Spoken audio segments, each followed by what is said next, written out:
the court also observed that they have not, that is the ED, has not been able to make out any scheduled offence that was committed within the country, and that the proceeds of this particular offence, that is the proceeds of crime, have been taken out of the country.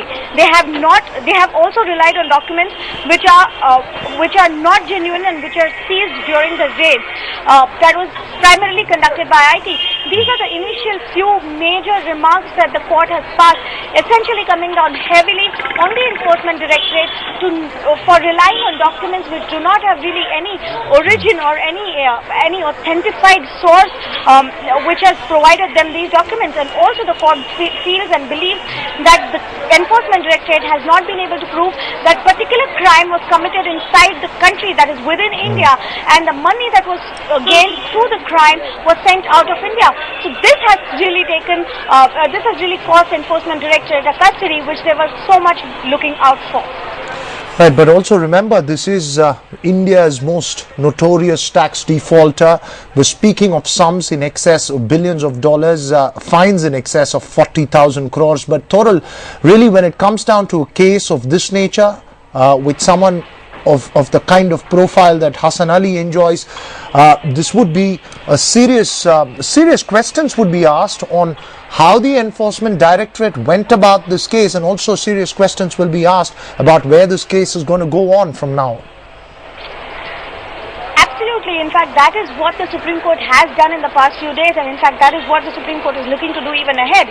The very fact that Supreme Court has asked the Enforcement Directorate or asked the government to file a status report on Hassan Ali and where the investigations related to Hassan Ali are concerned, it is for the agencies now to really come out clean and show or put it on paper where the investigations really have led. We heard in the court today, the Counsel for Enforcement Directorate said that Hassan Ali was summoned to the Enforcement Directorate for as many as 29 times, including that of FEMA.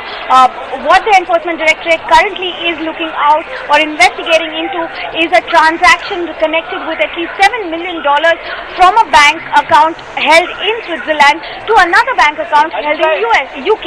Now, they are heavily relying on the letter rogatories that were sent in past. There were two such letter rogatories that were sent, and a reply for one of them had come in from the United States of America, stating that the amount was actually transferred from an account from Switzerland to an account in from an account in USA to an account in UK. So really, what information they are gathering or they are getting at the moment is really very sketchy. And the UBS Bank has also denied, saying that no such account is being operated by Hassan Ali or his wife. Now, the ED really pressed for it in the court, saying that the Enforcement Directorate believes that the reply by the UBS has not really been satisfactory.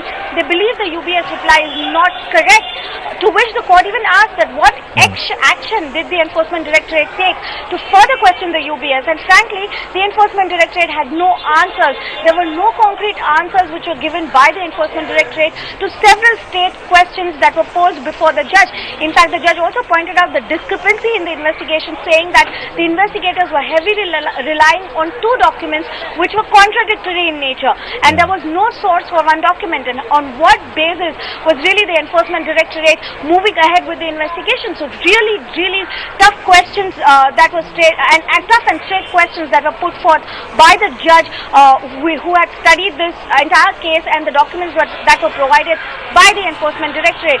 But unfortunately for the Enforcement Directorate, there were no straight answers that was coming from their end.